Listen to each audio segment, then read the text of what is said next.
कहते हैं हर इंसान वैसे ही मरता है जैसा वो जीता है।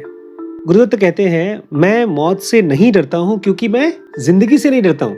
जिंदगी में ऐसी कोई चीज नहीं है जो मुझे डराती है। मेरी शक्ल, मेरी कमाई, मेरा परिवार, मेरा काम धंधा, ये सब चीजें मैं जोड़ रहा हूँ, उनको कोई चीज डिस्टर्ब नहीं करती थी। तो मैं बहुत अच्छी जिंदगी जीता हूँ रोज, और जब मैं मरूंगा तो बड़ी अच्छी मौत मरूंगा।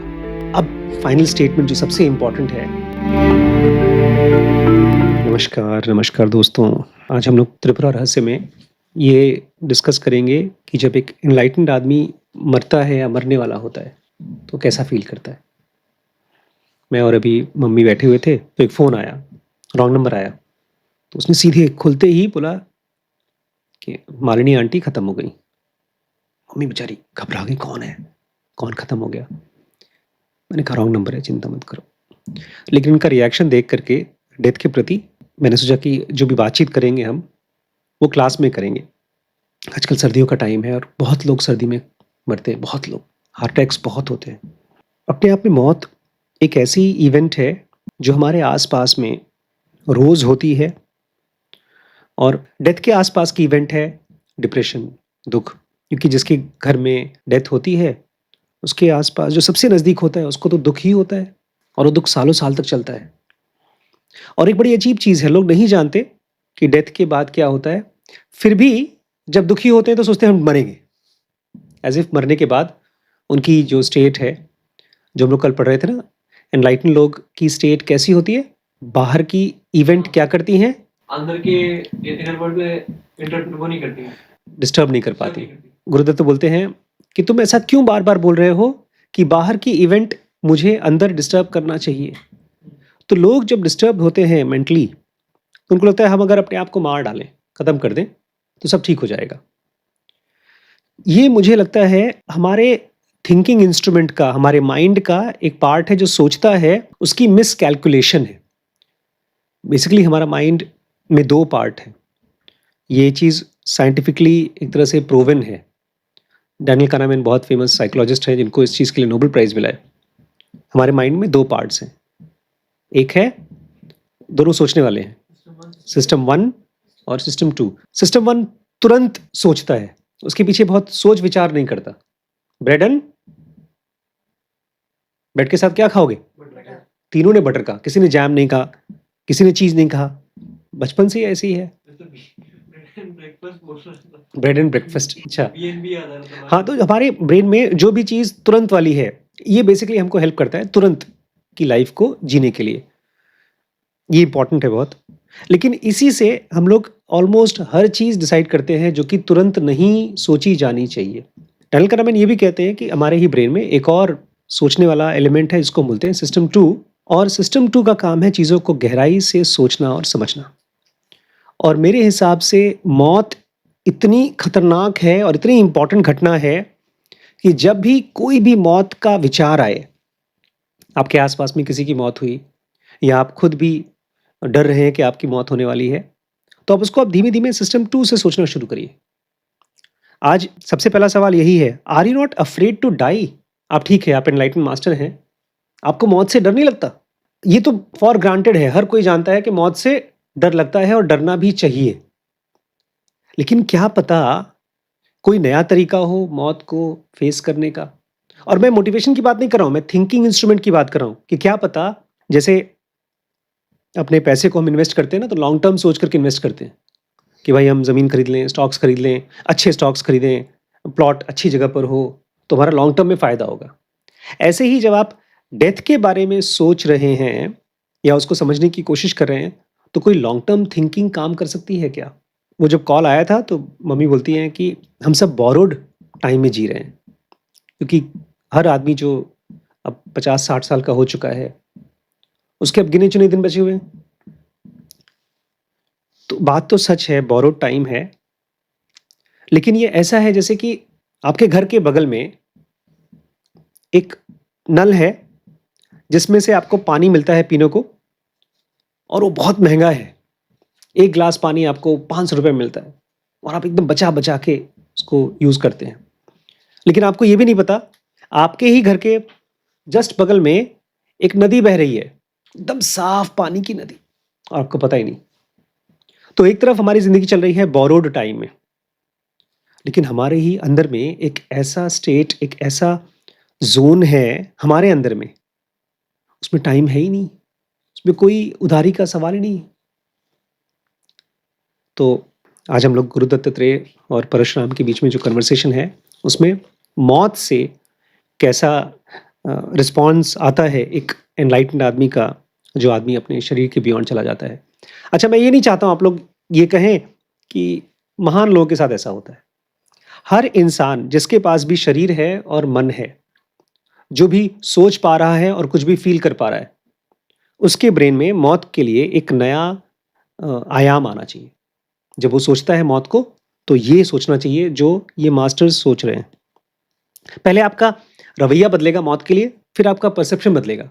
तो सवाल है, are you not afraid to die? क्या आप मरने से डरते नहीं हैं? गुरु दत्त कहते हैं, बोलते हैं आओ मैं तुम्हें बताता हूँ। मेरे गुरु थे और उनके भी एक गुरु थे, स्पिरिचुअल गुरु थे।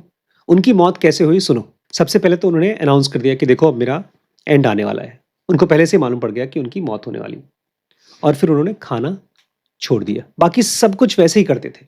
सुबह उठना, ब्रश मंजन करना, लोगों से मिलना, चलना फिरना, सब कुछ जो भी उनका रूटीन था वो सब वैसे ही चलता था, लेकिन एक काम छोड़ दिया।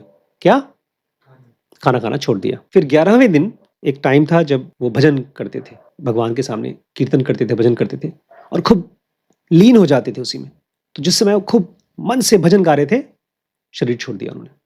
तो ठीक ऐसे जैसे एक दिया जल रहा है, खूब खूब खूब चमक रहा है, उसकी फ्लेम फच करके फ्लेम गायब हो गई। कहते हैं हर इंसान वैसे ही मरता है जैसा वो जीता है।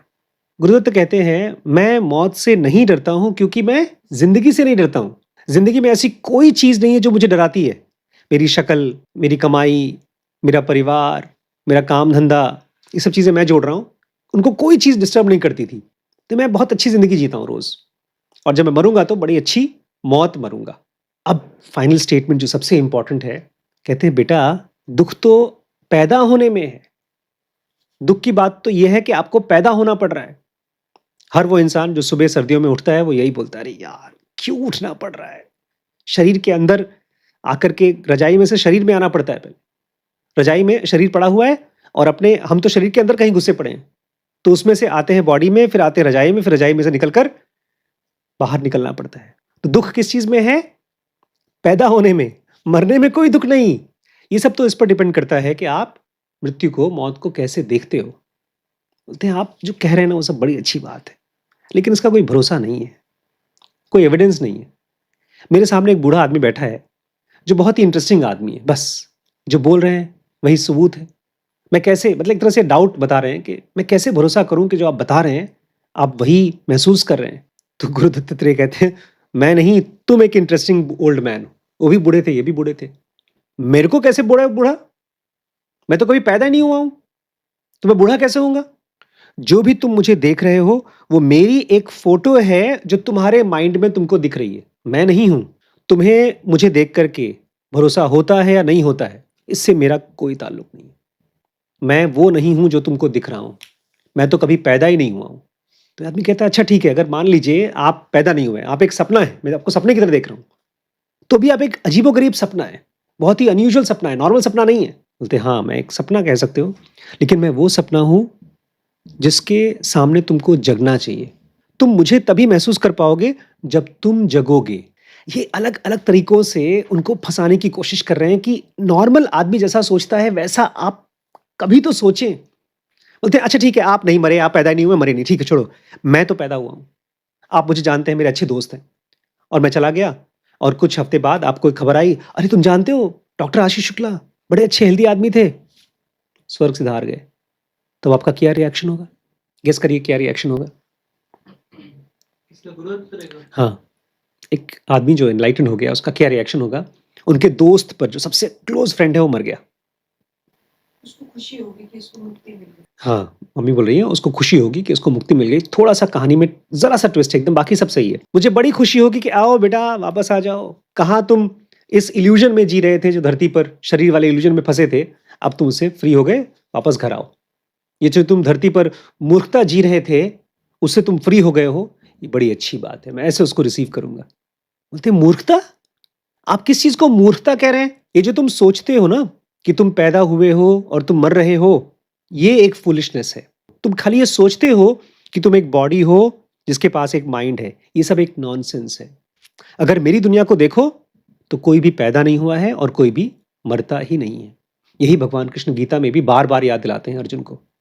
इस दुनिया में पैदा होना ऐसा ही है जैसे कुछ लोग हैं जो घर से निकल गए घूमने फिरने के लिए, फिर वापस आ जाते हैं, और कुछ लोग हैं जो जाते ही नहीं घूमने के लिए, घर पे रहते हैं। और इससे क्या फ़र्क पड़ता है कि जो आदमी ट्रैवल कर रहा है, वो एक सपने की दुनिया में ट्रैवल कर रहा है और उसी में फँसा हुआ है। ज़रूरी तो ये है कि कौन-सा आदमी जग रहा है। जगना ही सबसे इम्पोर्टेंट है। केवल 2 ही चीज़ इम्पोर्टेंट है। ये स्टेट महसूस करना कि मैं हूँ। मैं पैदा हुआ हूँ नहीं, मैं शरीर हूँ नहीं, मैं हूँ। और जब आप इस मैं हूँ के स्टेट को फ़ील करते हो, तो आप आस-पास में ऑलमोस्ट हर चीज़ के साथ कनेक्टेड फ़ील करते हो। उसको गुरुदत्त कहते हैं लव, प्रेम, जहाँ पर हर चीज़ से कनेक्टेड है। एक सूरज हमसे कनेक्टेड है, हम धरती से कनेक्टेड हैं, छोटी-छोटी चीज़ें, हर चीज़ एक-दूसरे से कनेक्टेड है। क्वेश्चन को अगर आप समझें, तो ऐसा लगता है जैसे कि हमारे माइंड के बारे में बताया जा रहा है, नॉर्मल आदमी का माइंड। और आंसर बड़ा सिंपल है। बोलते हैं आप जिस तरह से सोचते हैं ना, बड़ा एब्सोल्यूट तरीके से सोचते हैं कि इंसान पैदा ही नहीं हुआ, मरता ही नहीं है। ऐसे मैं नहीं सोचता। जो भी लोग पढ़े लिखे हैं, सो कॉल्ड पढ़े लिखे, वो लोग कुछ रियल खोज रहे हैं। आपकी तरह दिमागी चीज़ नहीं खोज रहे हैं। आम आदमी जो खोज रहा है, जो पढ़ रहा है, जो सोच रहा है, वो साइंस के ज़रिए देख रहा है।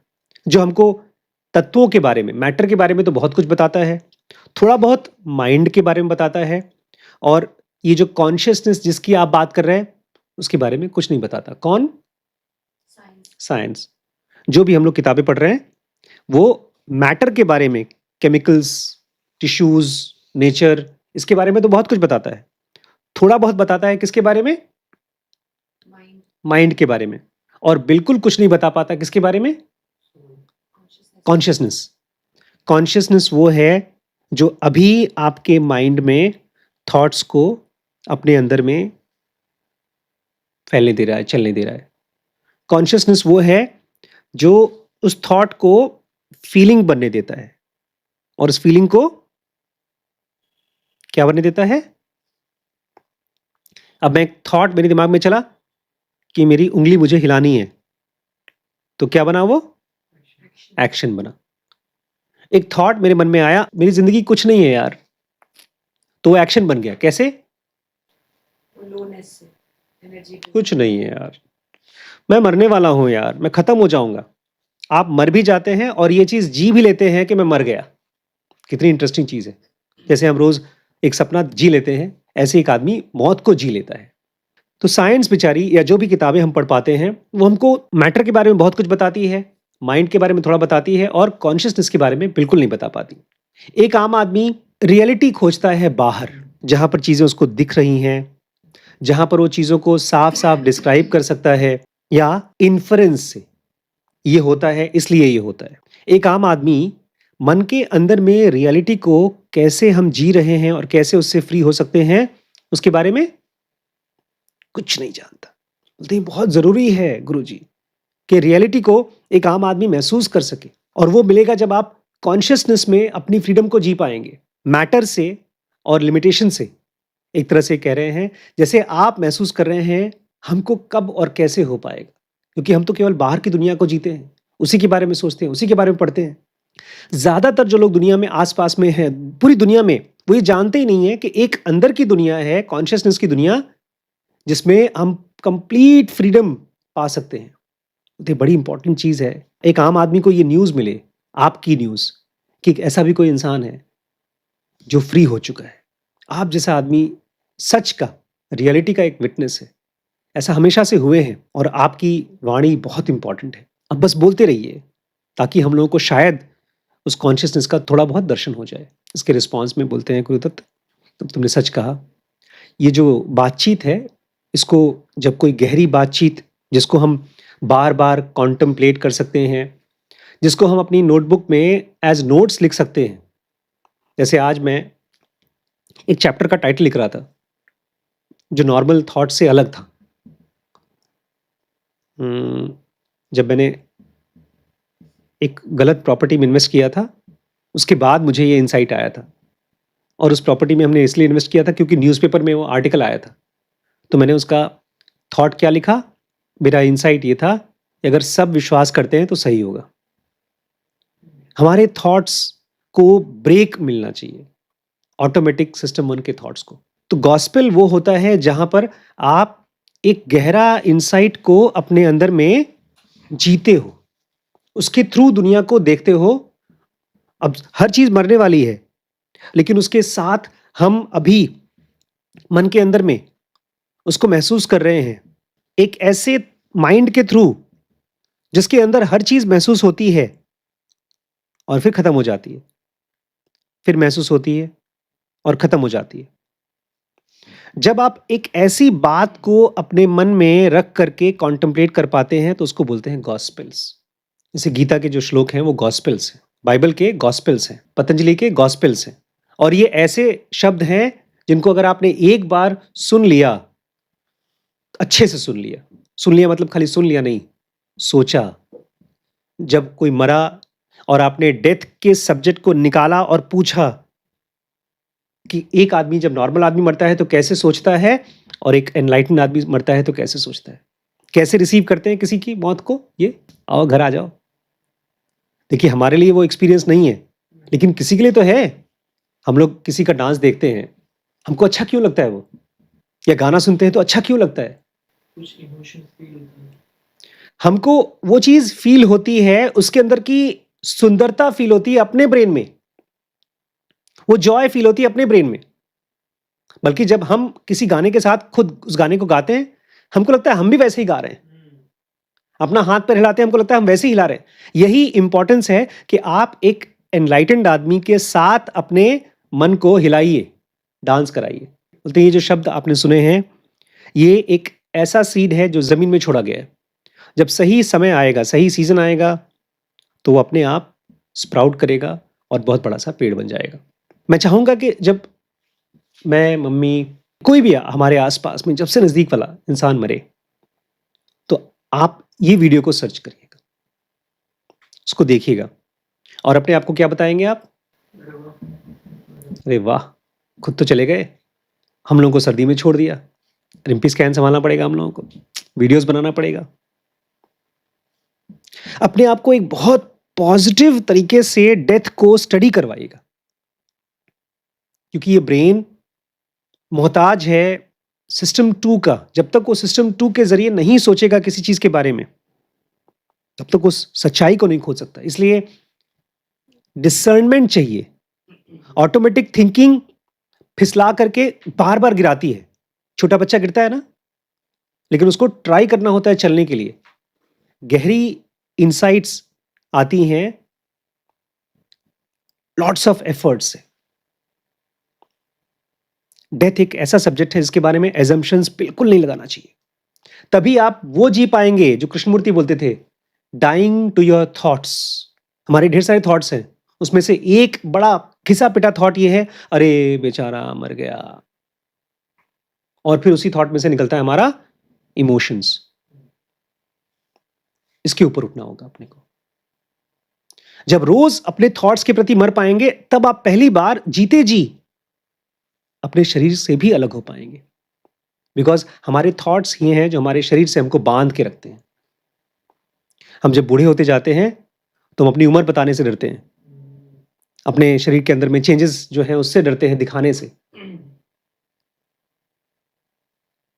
हम लोग पसंद करते हैं वो वाला यंग रूप। परफेक्ट रूप कौन सा है? जो दिखता ही नहीं है। ठीक है दोस्तों, सीरीज जो आपने अभी भी देखा ये dkbrains.com पे अवेलेबल है। और अब हमने कुछ नया किया है इस प्लेटफॉर्म पे। इसका स्ट्रक्चर हमने पार्ट्स में डिवाइड किया है, क्योंकि बहुत से लोग हैं जो हमारे कोर्सेज ट्राई करना चाहते थे लेकिन नहीं कर पाते थे फीस की वजह से। तो हमने एक ऑप्शन चालू किया है जो फ्री है। अच्छा, उसके बाद अगर आपको लगता है कि नहीं मुझे अब पेड कोर्स करना है, और फाइनली अगर आपने डिसाइड कर लिया है कि आप हमारे साथ लंबे समय तक चलना चाहते हैं, तो एक ऑप्शन है ग्रो, जिसमें हमारी सारी सीरीज़ आपको अवेलेबल है थ्रू आउट द ईयर। लेकिन उसके साथ-साथ इसको एक अपॉर्च्युनिटी भी बना सकते हैं अपनी अर्निंग का। बहुत ज़्यादा तो नहीं लेकिन फिर भी कुछ न कुछ आपको अर्निंग होगी जब आप इस सीरीज़ को देखते हैं और किसी और को रेफ़र करते हैं। ट्राई आउट करिएगा, मुझे कमेंट के ज़रिए बताइएगा। आपके सजेशंस हमारे लिए बहुत इम्पोर्टेंट हैं। मैं वेट करूँगा आपके कमेंट्स का। ठीक है।